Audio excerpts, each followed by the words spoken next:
And welcome everybody to another episode of Smart Money Circle. I'm your host, Adam Sarhan. With me today is a very special guest, Matt Tuttle, CEO of Tuttle Tactical Management, with approximately 215 million in assets under management. Matt, thank you so much for coming on the show today. Hey, thanks for having me. So, Matt, can you tell us your story on how you got involved in the business? Yeah, really, there was a couple of formative things that happened. First off, in the mid 90s, I left a job at a big bank and went to business school. And at the same time, was reading the Market Wizards books by Jack Schwager, which they were old at that point, but profiled some of the top money managers from the 80s.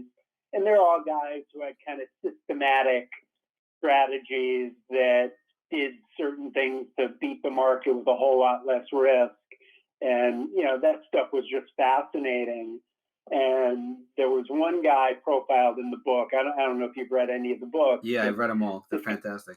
Yeah. So, the profile of Gil Blake, that was great. where what he was doing was he was just, whenever he'd have like a sector mutual fund that was up more than the average up day or something like that, he'd buy it. And then the first day it would go down, he would sell it. And, at the time I was reading the book, the Fidelity sector fund that did put redemption fees on. So you couldn't do that strategy, but I was curious. I back tested it in Excel. And what I found just floored me. It was, wow, you could make like 30% a year, even in a year when the fund was down. So wow. I was amazed. Wow. At the same time, I had one of my investment professors, kind of pull me aside and tell me, look, a lot of this traditional stuff that we're teaching you guys, I have to teach you, but it's all, kind of bull. Right. And he showed me an example of this adaptive moving average crossing system that him and another professor had developed for a hedge fund. And, he couldn't show me, he just gave me the general concept. And again, I went back and kind of tested it. And again, was just amazed. So, that's kind of where I got really interested. And then what really kind of pushed me into money management in 2008, I had an advisory firm, and I had clients, and and I was using outside mutual funds, and I had a bunch of supposedly absolute return mutual funds, which is what I wanted. And of course, 2008, the market crashed, and to my surprise, all of my absolute return mutual funds went down. Not all of them as much as the market, but some of them went down as much as the market. Right. And sitting down after the fact with, one of the wholesalers, and he's like, yeah, it was a shame because our portfolio managers saw this coming, but because we're a mutual fund and we couldn't go to all cash, we had to try to figure out, well, what areas would do well, and we were wrong. I thought, that's the stupidest thing I've ever heard. Right. If you guys kind of saw this coming, why can't you go to cash? Right. So I kind of, that was the aha moment where I realized, all right, I've got to do this myself. And we started managing money. And then the final thing was in 2012, we realized markets were getting quicker than ever. And the only way to kind of keep up with what's going on is to manage money through exchange traded funds, ETFs, so that we could, do things intraday versus traditionally how we had done things where we were moving on a much slower basis. So that's a good point that you just brought up. I know you manage several ETFs. Can you go through each of them for us and just give us an overview, please? Yeah. So the first one we manage is called the Trend Aggregation Growth Fund. And, in everything managed it using a philosophy we call trend aggregation, which is really two parts to it. There's a lot of parts to it, but two main parts to it. I sometimes like to refer to it as tactical 2.0, even though some of the guys I work with don't like that. But I think that's really what it is. So it's kind of the next generation of tactical asset allocation. So, the first piece is you kind of look at, you look at the market, and at any point in time, the market's doing one of three things. We're either in a bull market, we're in a bear market, or we're in some type of correction. Sideways, right. So the first part of trend aggregation is we want to have a methodology and certain assets we're using for each type of market. Okay. So unlike a traditional tactical strategy, which will just say, hey, we're going to move the entire portfolio into bull mode, bear mode, or correction mode, we say, well, no, we're going to split the portfolio up and have specific sleeves for each type of market. And then within that, we're using multiple models, multiple types of methodologies, so trend following methodologies, counter trend, intermarket divergence, pattern recognition, all sorts of different types of methodologies and all sorts of different time frames. So some of our models could move theoretically every 30 minutes. Okay. Some models might move daily. Nothing moves slower than daily. So that's the overall. So the Trend Aggregation Growth Fund, has that same sleeving mechanism. So we've got our bull market sleeve, our bear market sleeve, and our correction sleeve. And the bull market sleeve is mostly going to be skewed towards growth stocks. Right. So we're buying individual stocks in that sleeve. Contrast that with our Trend Aggregation Dividend Fund. Same deal, same sleeving mechanism, but the stocks we're buying are all stocks that pay a dividend. We take a different slant, especially now, because, as we sit here, you look at the divergence between, say, the NASDAQ year to date and, you name the dividend fund, dividend stocks have gotten crushed. Right. So, we're looking at dividend stocks a little bit differently. And we're relaxing, whereas, a lot of dividend funds out there, well, a company's got to yield whatever. Right. What we're saying is, it's just got to pay a dividend. Right. It doesn't matter what it is, which allows us to get into some areas that other dividend funds can't. So that's the difference with that. Then we've got our Trend Aggregation Aggressive Growth Fund, which is, again, the stock sleeve is going to be more towards the growth side. But then, for lack of a better way to explain it, a lot of the stocks in there are going to be stocks you've never heard of. I mean, you have, and I see a lot of them sometimes on your weekly email. But it's going to be it's not as much the household names where we may have, the Amazons, the Microsofts, the Facebook in our growth fund. This one's going to have stuff that, when it shows up on our screen, sometimes I'm like, oh, I've never heard of that one. Yeah, you want to find you want to find Starbucks when they have 100 stores or 500 stores, not when they have 40,000 stores. Exactly. Understood. So Starbucks would go into our growth fund. The next Starbucks would go into our aggressive growth. Got it. Then we've got our tactical ESG fund. And, ESG stands for environmental, social, and governance. So it's buying stock in companies that are either strong in one or all three of those areas. And ESG, you could do an entire podcast on that. It is huge and getting huger. Is more and more investors are starting to ask the question, what are the companies that I'm investing in doing? And, are they consistent with my values? Right. And, it's becoming more and more important to investors. So we wanted to have something that fit into that space, but that was tactical in nature so that we could get, the same upside, but avoid a lot of the downside. Right. And then, the final one is T-bond, TBND, which we really manage as more of a conservative allocation fund. It'll have, a couple of dividend stocks in there. and then it's got a lot of different ETFs, dividend ETFs, REIT ETFs, low volatility ETFs.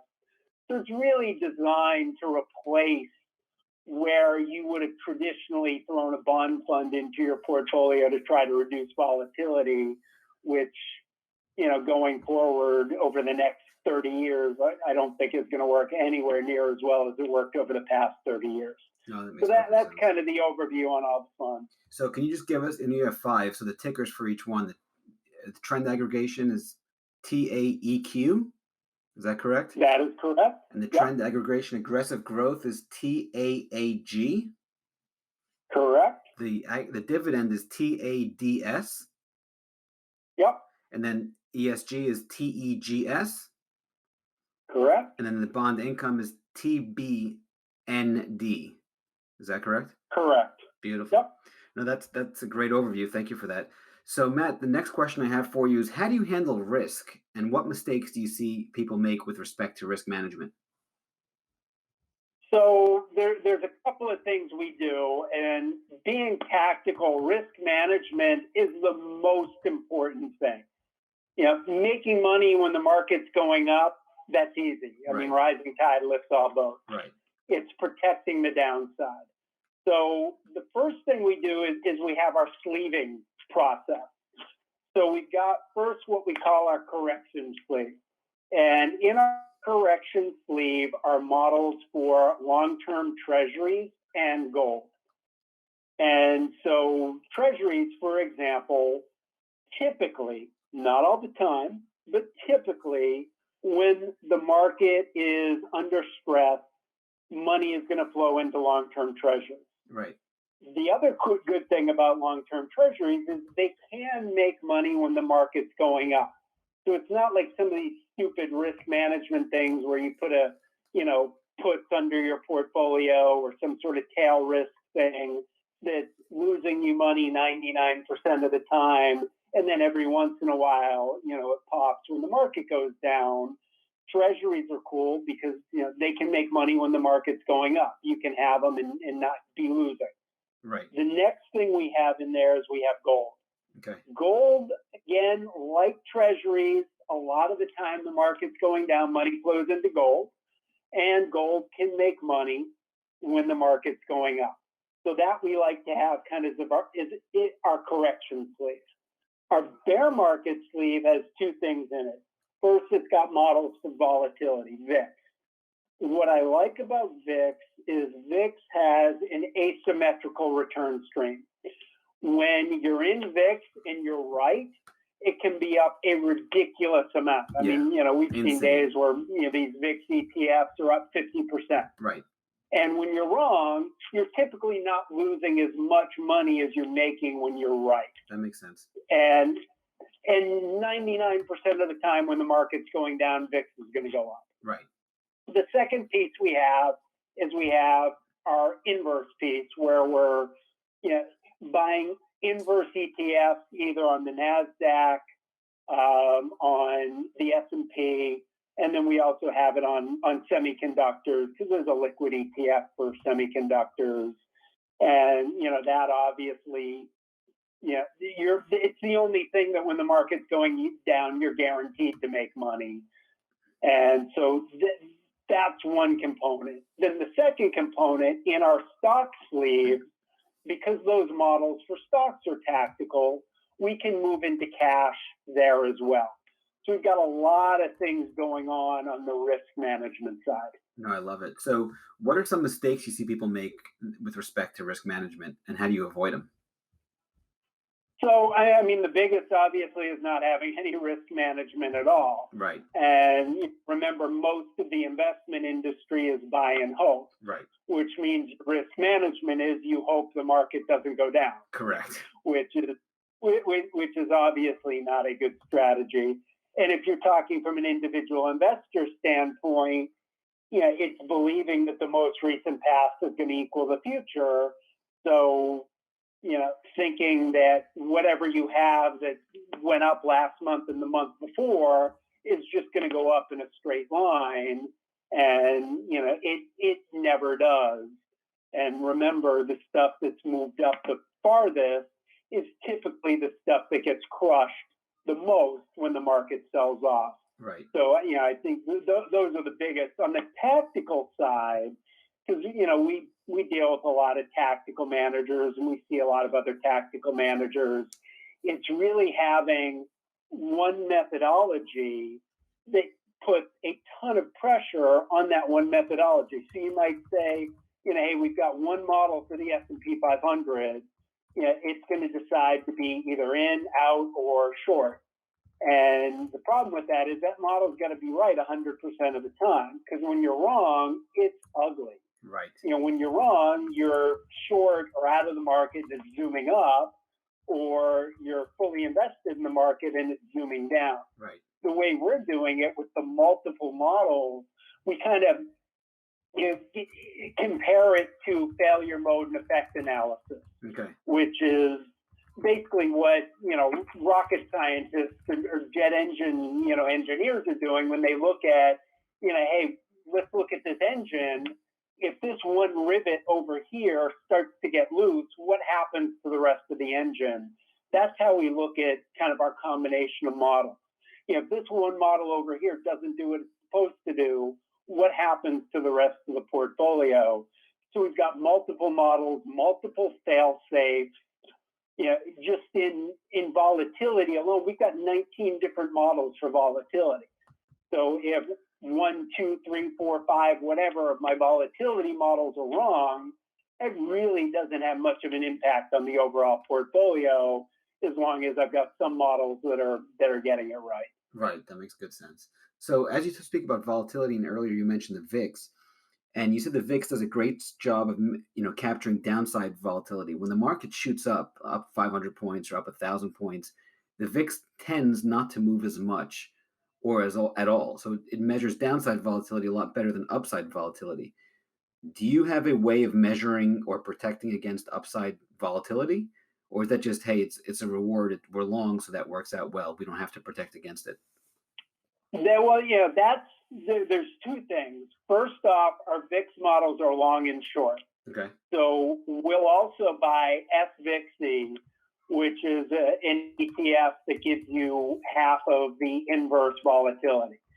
So we can profit from volatility going down, but then we've also got our stock sleeve, which would also be profiting, assuming volatility is going down, stock prices are going up, we're making money in our stock sleeve. So we've got two things there. And you really have to, because the thing with volatility is 99.9% of the time volatility is going down. Right. And if you look at the volatility ETFs that we're trading in, and you look at them since inception, they've all been down about 99.9% since inception. So that's why we take the inverse of that as well and have the stock part. Because, volatility is great when you need it, but you can't just buy and hold on to it. Yeah, 100%. That's the question. That's a very good answer, too. So, okay, the next question I have for you, Matt, is what are some timeless lessons you've learned along the way that you could share with the audience? Yeah, the most important one that's really had the most impact on everything that we do is the idea of forward-looking due diligence versus backward-looking due diligence. Nice. If you look at the due diligence that every individual investor does, and really the whole financial services industry, it's backward-looking. Right.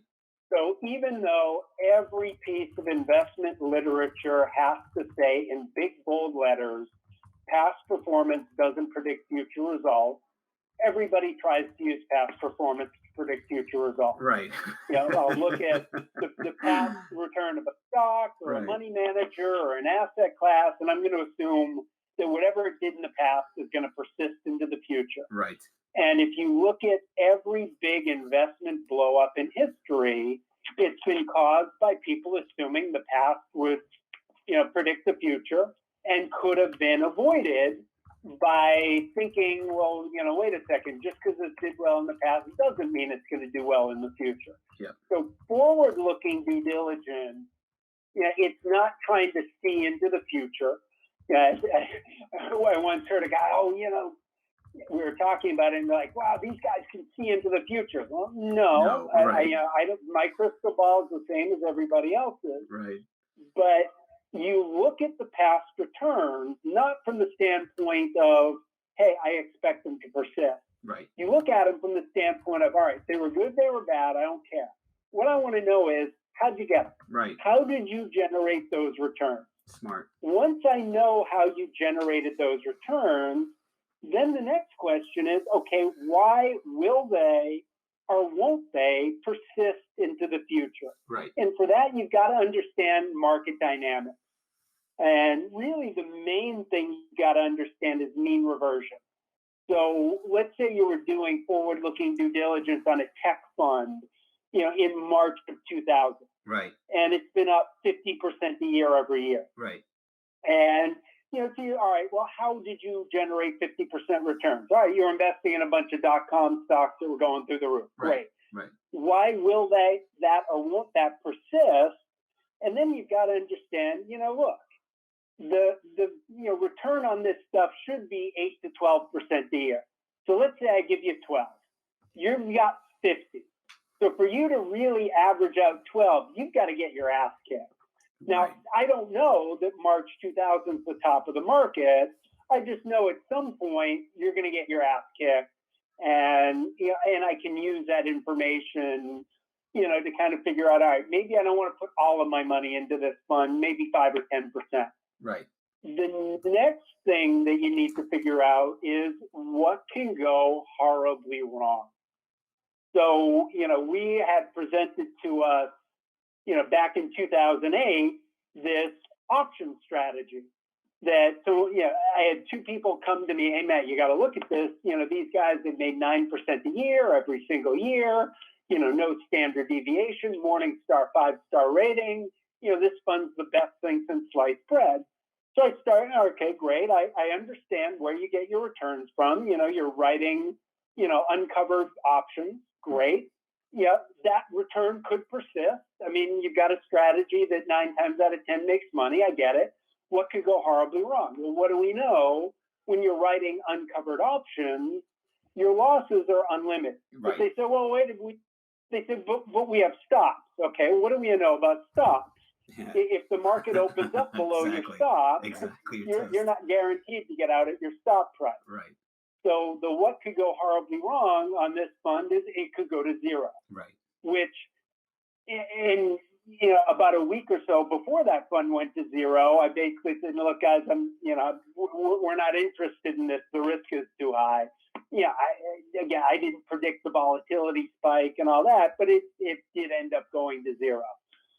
So forward-looking due diligence and thinking about things that way, vitally important. Second one is understanding time dilation and the impact of time dilation. And time dilation is the idea that, something could be a blip, but when you're in it, it feels like it's going to go on forever. And typically that's associated with a drawdown.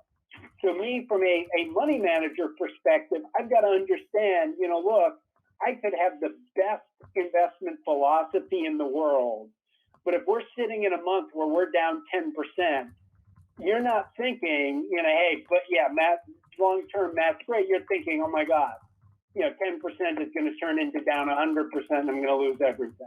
Right. So just being cognizant of time dilation is also really important. Oh, that's a really, really good point. So I'm curious, with time dilation, there's time dilation. Does that impact the holding period for the stock? If the stock's in a drawdown, not just the manager, but the actual stock or the market or the sector, would that impact it in some way, shape, or form, or no?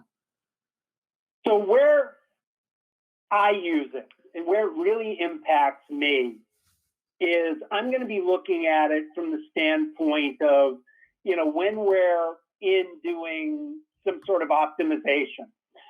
I could come up with a methodology that has generated 50% of return on average every single year. Right. Every single month has been up, except there's 1 month where, let's say the market's down 10%, or the market's up 10% and our methodology is down 10%. Right. Now, if I came to you and said, hey, Adam, I got this strategy. It's going to make you 50% a year, and every single month you're going to make money, except there's going to be this one month where it just gets everything wrong. And this one month where it gets everything wrong, the market's going to be up 10%, you're going to be down 10%. So don't worry, because then you're going to go back to making money every single month. Yeah, I fully Time understand. dilation goes in is now we're sitting here, it's the end of the month, you're listening to the news and they're saying how it was a great month for the market and the market was up 10% and you were down 10%. Right. You're going to bail. You 100%. just are. You're going to assume 100%. that Matt's lost his mind, the strategy stinks, and you're going to get out of it. So we as money managers just need to make sure that we're extremely cognizant of time dilation and how it impacts clients. It's funny, Matt. You have you call it time dilation. I have a similar term that I call time arbitrage, and it basically means that there's a difference between your time frame, not Matt specifically, but the investor's time frame, the trader's time frame, the short-term trader's time frame, the market's time frame. So if you're too myopic and you're looking at the last tick or every single tick on the chart, you have what I call tickositis, and then you miss the big picture. How many times you're in a big stock and you get 5 or 10%, you're happy you get a small win, but the stock doubles or triples or quadruples after that, and you miss it. And that's a time arbitrage just because you're just not looking at it or you're studying someone's returns. It's the exact same concept. So I fully smell what you're cooking there. Oh, yeah, exactly. And you're right. People are emotional creatures and they're going to make that emotional decision, not a logical one, but the emotional one, and they'll bail at the exact wrong time. Yep. Yeah, it makes perfect sense. I love that time dilation. That's awesome. So, outside of what we've discussed, what are some timeless mistakes you see people make, and how do you avoid them? So, there's a couple of things, from a money manager perspective and from an investor hiring a money manager. One of the things I've never understood is the money management industry is the only industry that doesn't believe in innovating. Or if there is any innovation, it's more for, sales sizzle. So, think about it. You're not holding an iPhone 1, you're holding what, an iPhone 8 or, whatever it is. 11, right? Yeah. Why? Right. Because Apple keeps getting better and figuring new stuff out every single year, and they'll introduce an upgrade. Investing, we've always done things this way and we'll always continue to do things this way. The only thing that gets better with age is one. An investment methodology is not going to get better with age because the market dynamics are constantly changing. And as a money manager, I know more this week than I knew last week, and I'm going to know more next week than I know this week. And if I'm constantly learning, reading papers, seeing what's going on in the market, making new observations, why shouldn't I incorporate that into my investment philosophy? It makes no sense to keep using a philosophy that maybe worked great in the 70s, but this market we've got now is entirely different than anything we've ever seen.